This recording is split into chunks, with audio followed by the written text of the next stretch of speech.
You may have heard about it in the news recently, but Ontario is ready to implement new rules when it comes to blind bidding on homes in the province. So it could be coming to a market near you in spring 2023. What is blind bidding and what are the proposed changes? You're going to have to stick with me on the other side of this intro to find out more.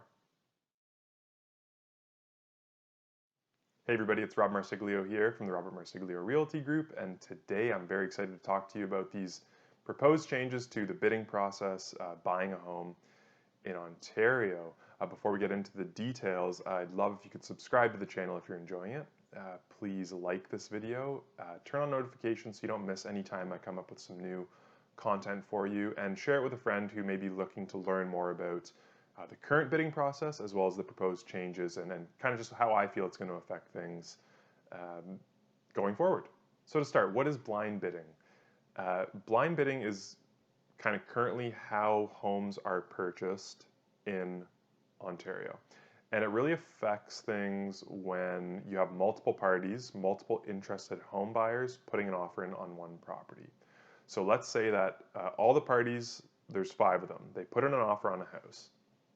The listing agent is obligated by law to tell everybody how many offers they're up against, but they're also restricted by law in terms of disclosing the substance of those offers. So they can't say anything about the offer price, about the proposed closing dates, about any conditions in the offer. And when I say conditions, I mean, are there financing conditions or inspection conditions, or is there a status certificate review condition? And what this allows sellers to do is they receive the 5 offers, let's say, their agent can then go back and say, hey everybody, we're going to give you a chance to improve your offer. And everybody then has a chance to improve. So, party A, who's kind of winning, for lack of a better word, that offer night, could come back with a higher offer than themselves. They've kind of outbid themselves. That's kind of the gist of blind bidding. You don't know what you're up against. You just have to be very confident in what your top number is and stick to your guns, okay? So what is being proposed then? So it all started with the federal budget when they dropped that at the start of the month. And part of their budget was the Homebuyers Bill of Rights. And it said, it was an election promise they made. They want to see some transparency in the offer process. So they want buyers to know exactly what they're up against. And they feel like this would be a way to kind of calm down the kind of skyrocketing real estate prices in the area. If you know what you're bidding against, you're not going to make a $50,000 jump in your offer. You just make an incremental jump, and prices won't grow quite as quickly.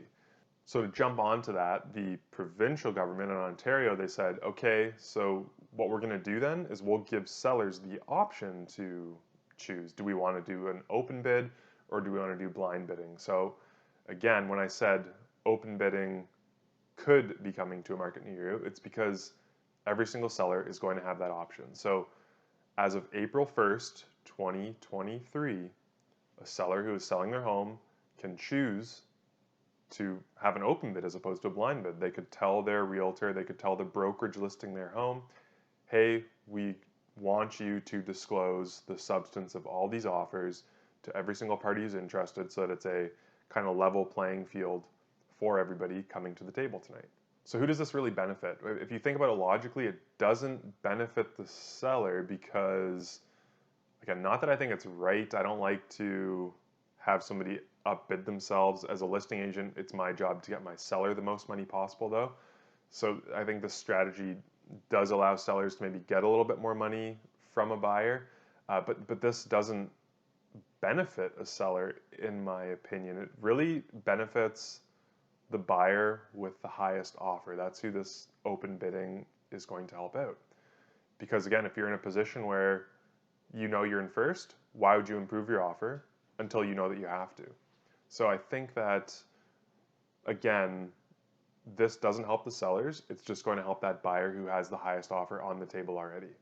Will this slow down price growth? So for that, you're gonna have to look at other markets where, open bidding is a thing already, or where blind bidding is already banned. And I know that there was a report published by a think tank that looked at markets in New Zealand where they kind of do the old traditional open bidding process. They looked at markets like Sweden where blind bidding is actually banned. You're not allowed to do it. and they noticed that these markets kind of grew even quicker than Canada's in the pandemic, and over the last 20 years have grown at the same pace, if not quicker as well. So why doesn't it work so well? Well, you know, maybe it's going to have the inverse effect of what people thought. And, you know, if you can just keep bidding in $5,000 increments and slowly driving that price up, it would really drag one of these offer nights on. But, you know, a seller could end up with a higher price at the end of the day because two parties that really want that property are willing to just kind of creep up. I personally think the real reason that prices have been skyrocketing is not the bidding process, it's the fact that there's such a lack of supply. Like when we saw the highest jumps in prices, it was in the tightest market conditions, you know, over the winter months when there was still a ton of buyer demand, no listings available on the market. People were buying because they wanted to get into a place that they saw what prices were doing and they were overpaying. Like that's what drove the prices. It was the combination of that lack of supply and cheap money. So we've already seen interest rates start to creep up. You know, fixed rates were creeping up prior to even these overnight rate announcements by the Bank of Canada.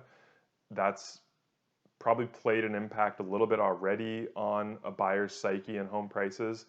The truth is that we're not going to see the actual effect of these rate hikes trickle into the market for maybe, you know, 60 to 90 days once people are having to get pre-approved. So again, I feel like things are already starting to be corrected by increasing rates and, you know, more inventory, at least in Ontario, coming out in the spring market. I don't think that blind bidding was the issue. Whether you think it's fair or not, I just don't feel like it was the issue. Do I think it's a good thing? I think that increased transparency in a market isn't a bad thing for buyers. I think that sellers having the option, it just kind of feels a little wishy-washy and they don't want to dive right in and make a policy. It's like, okay, well, we'll let you choose what you want to do. Does really just giving somebody the choice, though, is actually going to have any impact on the market itself? So I don't think once even this is allowed to be done, it's going to have a crazy impact on what we see in the market. That's just my opinion, though. Tell me, what are your thoughts? Do you think that how it's proposed right now, giving the sellers an option, is actually going to have an effect on home prices and on what we're seeing happen in the real estate market these days? Are you a fan of this proposal? Are you not a fan of the proposal? Let me know in the comments below. I'd love to have a discussion with you. Thanks so much for sticking around and watching my video on kind of the Coles Notes of blind bidding, what it is, when is it going to be implemented, what effects do I think it will have. I look forward to speaking with you next time. Until then, please subscribe to the channel if you're enjoying it. Again, like this video, share it, turn on the notifications, and we will talk again soon. Cheers.